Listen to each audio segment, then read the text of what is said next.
Welcome two processor market. Bharat सरकार ने कुछ स्टील प्रोडक्ट्स पर 12% टेम्पररी टैक्स लगाने की सलाह दी है। क्या है इसके पीछे की बात? भारत सरकार ने एक नए टेम्पररी टैक्स का प्रपोजल दिया है जो कुछ स्टील प्रोडक्ट्स पर 12% तक लगाया जा सकता है। ये एक सेफगार्ड ड्यूटी है जो सिर्फ 200 दिन तक के लिए लागू होगी। इसका मकसद सस्ते इंपोर्टेड स्टील को रोकना और देसी स्टील इंडस्ट्री को बचाना है। Directorate general of trade remedies ने एक ऑफिशियल नोटिस में बताया कि डोमेस्टिक स्टील इंडस्ट्री पर बड़े खतरे का असर हो रहा है, इसलिए 12% का टेम्पररी सेफगार्ड ड्यूटी एक सही कदम होगा। इस फैसले पर 30 दिन तक लोग अपनी राय दे सकेंगे। उसके बाद एक ओरल हियरिंग होगी और फाइनल डिसीजन लिया जाएगा। पिछले कुछ महीनों में भारत ने रिकॉर्ड क्वांटिटी में स्टील इंपोर्ट किया है, जो एक चिंताजनक बात है।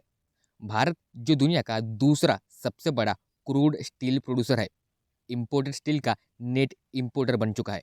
खासकर चाइना, साउथ कोरिया और जापान से आने वाले सस्ते और बल्क स्टील इंपोर्ट ने भारत की छोटी और मीडियम साइज स्टील मिल्स को मुश्किल में डाल दिया है। बहुत सी मिल्स कैपेसिटी यूटिलाइजेशन में एक तीसरी गिरावट देख चुकी है, जिसकी वजह से नौकरियों पर भी खतरा मंडरा रहा है। सबसे बड़ा दुख है चाइना से स्टील का फ्लड। चाइना दुनिया में सबसे ज़्यादा स्टील प्रोड्यूस करता है। बाकी पूरे वर्ल्ड का स्टील प्रोडक्शन एक तरफ और चाइना का एक तरफ। इसका असर भारत पर भी देखने को मिला है। पिछले 10 महीनों में चाइना से आने वाला फिनिश स्टील इंपोर्ट 30% तक बढ़ गया है। स्टील इंडस्ट्री से जुड़े लोग कह रहे हैं, सब लोग खून के आंसू रो रहे हैं। ये बस एक बिजनेस इशू नहीं है, बल्कि इंफ्रास्ट्रक्चर और जॉब्स का भी सवाल है। सरकार का एक्शन क्यों जरूरी है? सरकार का कहना है कि अगर इंपोर्ट्स को अभी नहीं रोका गया तो देसी स्टील इंडस्ट्री बड़ी दिक्कत में आ सकती है। इंफ्रास्ट्रक्चर प्रोजेक्ट, कंस्ट्रक्शन और ऑटोमोबाइल इंडस्ट्री के लिए स्टील एक फंडामेंटल मटेरियल है। अगर भारत की मिल्स बंद होती है तो लॉन्ग टर्म में भी बड़ा नुकसान हो सकता है। आगे क्या होगा? 30 दिन तक लोग अपनी राय दे सकेंगे, एक ओरल हियरिंग होगी और फाइनल डिसीजन लिया जाएगा कि ये टैक्स लगाना है या नहीं। अब सवाल ये है, क्या ये टेम्पररी टैक्स देसी स्टील मिल्स को बचाने में मदद करेगा या ये सिर्फ एक शॉर्ट टर्म रिलीफ होगा? ये देखना अभी बाकी है। स्टील इंपोर्ट टैक्स का डोमेस्टिक स्टॉक मार्केट पर क्या इम्पैक्ट हो सकता है?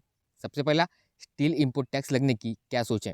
भारत दुनिया का दूसरा सबसे बड़ा स्टील प्रोड्यूसर है और ये industry millions of job support करती है।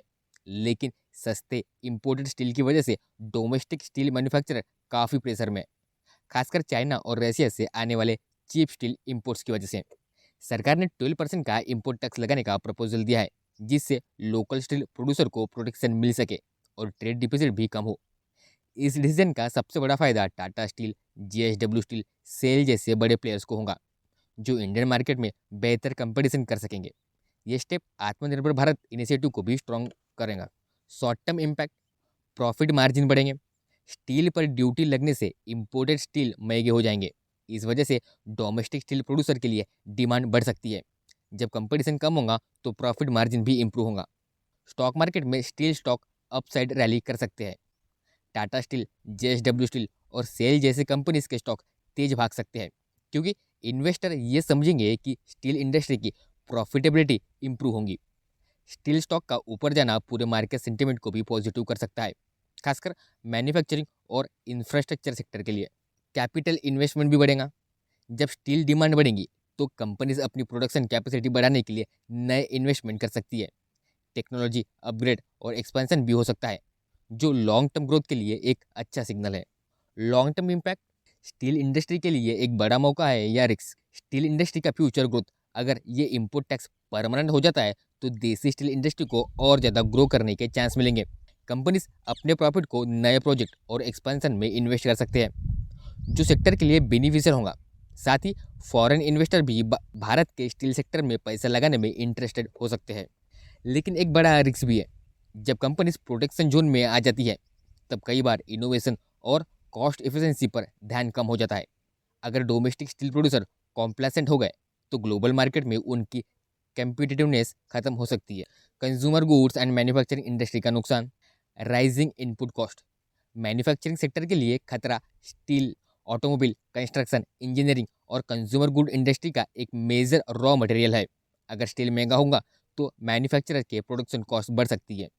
ऑटोमोबाइल सेक्टर पर impact, Maruti Suzuki, Tata Motors जैसे ऑटोमोबाइल कंपनीज ऑलरेडी डिमांड और फ्यूल प्राइसेस की वजह से प्रेशर में है। अगर स्टील महंगा होगा तो व्हीकल की कॉस्ट भी बढ़ सकती है, जो डिमांड को निगेटिव इम्पैक्ट कर सकता है। कंस्ट्रक्शन एंड इंफ्रास्ट्रक्चर भी महंगा होगा। एल डीएलएफ जैसे इंफ्रास्ट्रक्चर जायंट्स भी हाई स्टील कॉस्ट की वजह से अफेक्टेड हो सकते हैं। प्रोजेक्ट की कॉस्ट बढ़ेंगी, जो रियल एस्टेट और इंफ्रास्ट्रक्चर ग्रोथ को स्लो कर सकती है। कंपनीज की प्रॉफिटेबिलिटी भी कम हो सकती है।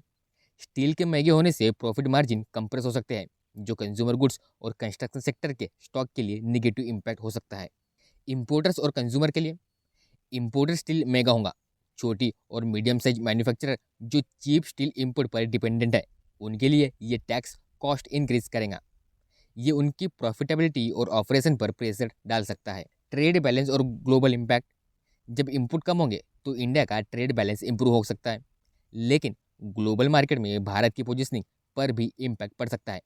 अगर दूसरे देश रिटेलिएट करते हैं तो इंडिया के एक्सपोर्ट भी प्रेशर में आ सकते हैं। सरकार को एक्स्ट्रा रेवेन्यू मिलेगा। अगर इम्पोर्ट ड्यूटी से ज़्यादा रेवेन्यू आता है तो सरकार इंफ्रास्ट्रक्चर और इंडस्ट्रियल डेवलपमेंट प्रोजेक्ट्स में इन्वेस्ट कर सकती है। ये इकोनॉमी के लिए एक पॉजिटिव साइकिल क्रिएट कर सकता है, लेकिन ट्रेड वॉर का रिस्क भी है। अगर ये ट्रेड पॉलिसी एग्रेसिव हो गई तो दूसरे देश भी इंडिया के एक्सपोर्ट पर टैरिफ्स लगा सकते हैं, जो इकोनॉमी के लिए लॉन्ग टर्म में निगेटिव हो सकता है। इन्वेस्टर सेंटिमेंट और स्टॉक मार्केट आउटलुक की अगर बात करें, स्टील स्टॉक्स का ऊपर जाना स्टील इंडस्ट्री को डायरेक्ट बेनिफिट मिलने वाला है। इस वजह से Tata steel, JSW steel, SAIL जैसे स्टॉक तेज भाग सकते हैं। इन्वेस्टर को लगेगा कि स्टील सेक्टर सेफ है और ये ओवरऑल मार्केट को भी पॉजिटिव बूस्ट दे सकता है। कंज्यूमर गुड्स और मैन्युफैक्चरिंग स्टॉक का प्रेशर में आना, लेकिन ऑटोमोबाइल, कंस्ट्रक्शन और कंज्यूमर ड्यूरेबल कंपनीज जो स्टील पर डिपेंडेंट है, उनके स्टॉक प्रेशर में आ सकते हैं। इन्वेस्टर ये भी देखेंगे क्या कंपनीज हायर कॉस्ट कंज्यूमर पर पास कर पाएंगी। देखा जाए ये एक दो धारी तलवार है। स्टील प्रोड्यूसर के लिए ये एक बड़ा और पॉजिटिव स्टेप है। उनकी मार्केट शेयर, प्राइसिंग पावर और प्रॉफिटेबिलिटी इंप्रूव होंगी, लेकिन मैन्युफैक्चरिंग और ऑटो कंस्ट्रक्शन सेक्टर के लिए एक बड़ा चैलेंज है, क्योंकि इनपुट कॉस्ट बढ़ जाएंगे। स्टॉक मार्केट में शॉर्ट टर्म में स्टील स्टॉक बूम कर सकते हैं, लेकिन ब्रॉड मार्केट सेंटिमेंट थोड़ा कॉशन रहेगा। आने वाले दिनों में देखना होगा कि गवर्नमेंट फाइनल डिसीजन क्या लेती है और ये टैक्स इकोनॉमी पर कैसे इम्पैक्ट डालता है।